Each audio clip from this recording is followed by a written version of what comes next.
Ryan Morrow from the Doubting Thomas Research Foundation to continue our conversation about the theory that the remains of Noah's Ark have been found in Turkey. And we're going to be talking with Andrew Jones, our research associate, who has been in Turkey for the past year, just overseeing possible projects related to this. Again, we are trying to raise the money for some unprecedented scientific work to happen at this site. You can go to noahsarkscans.com, and you can also go to doubtingthomasresearch.com to make a tax-deductible donation.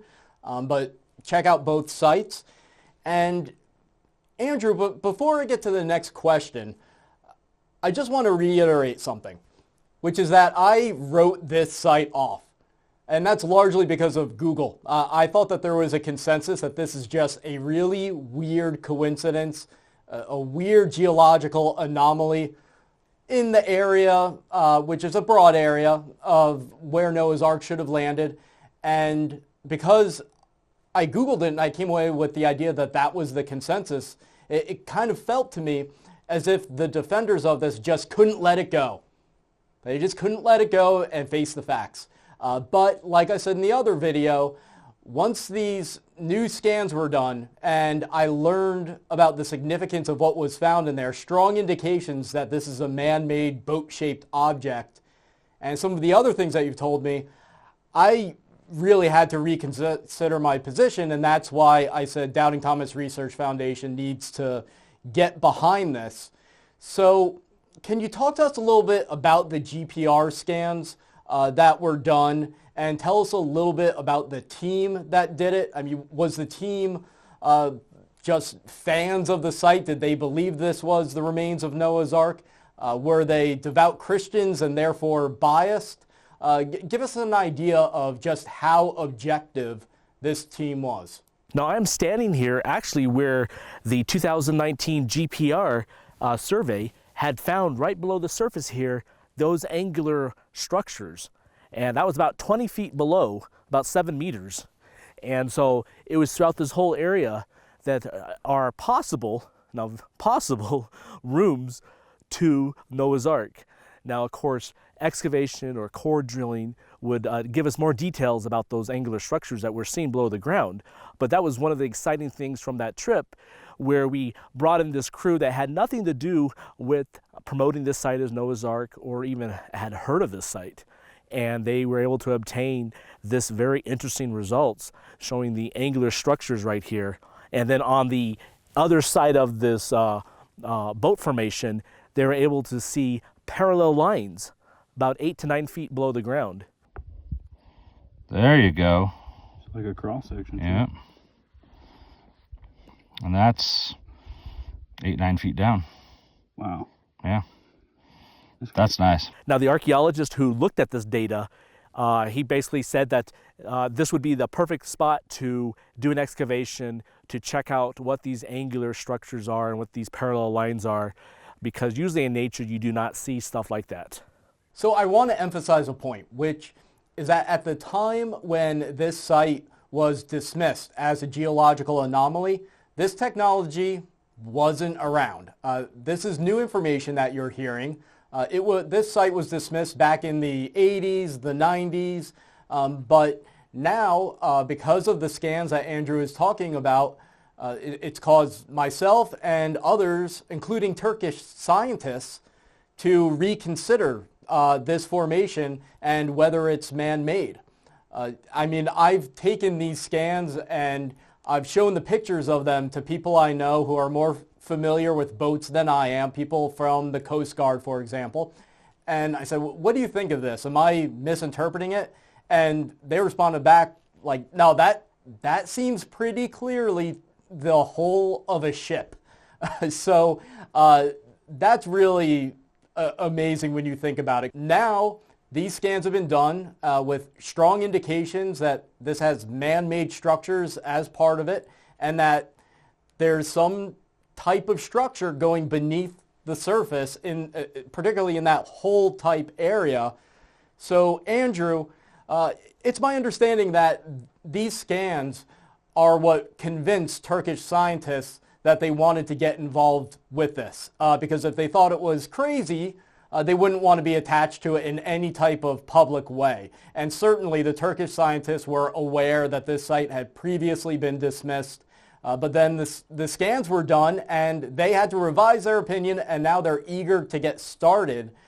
So it's not just myself who had to reconsider his opinion, but actual scientists said, yes, this information does warrant a reconsideration of the dismissal of this site as a geological anomaly. So Andrew, can you tell us about the new work that's going to be done if we're able to fundraise enough for it?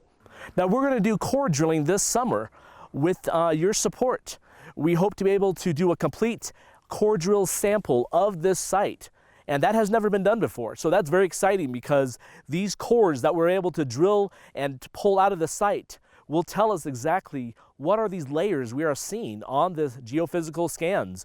So when we tell you that there are right angles right below the surface here, 20 feet down, we hope to drill down into those structures and see exactly what they are. Are they petrified wood? Are they just a natural sedimentary rock? So these are things that we hope to answer with our core drill survey this summer. So we do need your support for this. This is something that has never been done before, and it can only happen with everyone pulling together and coming together to do this. Now, Andrew, you're at a different spot right now than you were before on this boat-shaped formation. So can you kind of explain for everyone where you are relative to where you were, and what the GPR scans indicated about this part of the formation that you're at right now? Now I'm standing, Ryan, right about the middle of the boat, but right below me here on the eastern side, this is where the 2019 GPR scans showed these parallel lines all lined up about 8 to 9 feet below the ground. And again, the archaeologist who reviewed this data pointed out that this is something you usually don't see in nature, and would be something that he would want to check out if he were to do an excavation. We hope this year to core down into the site and drill and pull out samples of what that material is. So the core drilling is going to be expansive. There's going to be core drilling both inside of this boat-shaped formation and outside of it, and they're actually going to be drilling down into the areas where the radar scans show these mysterious angular structures and parallel lines.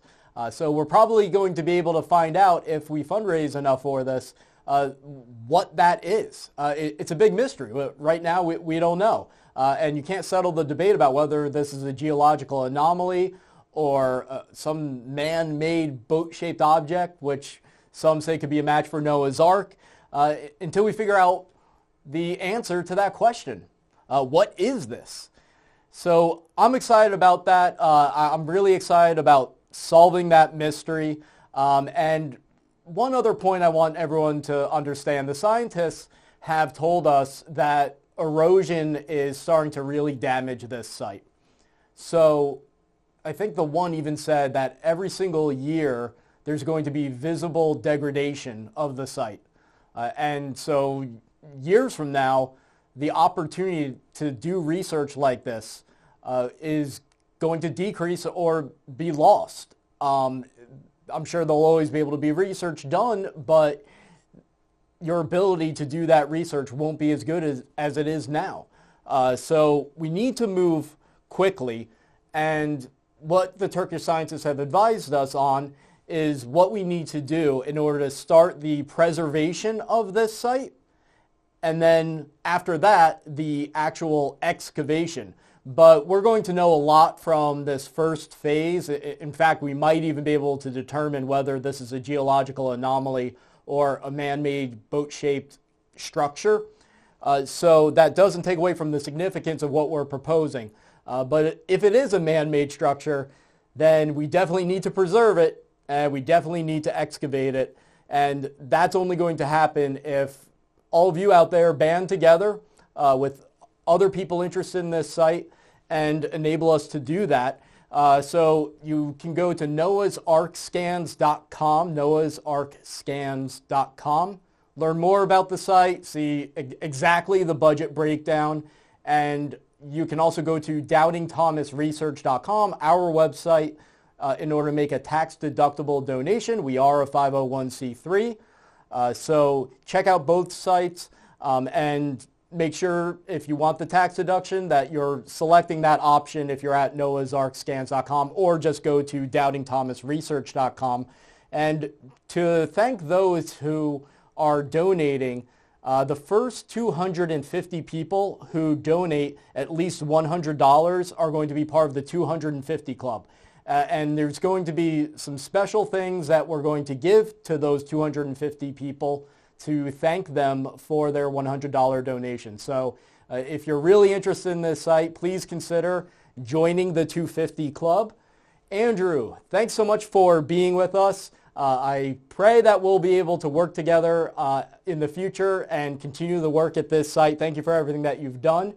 And everyone out there, thanks for watching. Make sure you subscribe to this channel so that we can give you further updates. Sign up for our email newsletter and like our social media pages, because we never know which is the best way to reach you. Particularly on Facebook, you might post something and then nobody sees it. So sign up for the email list and follow us on whatever social media platform you use. So thanks for watching, and I look forward to giving you further updates.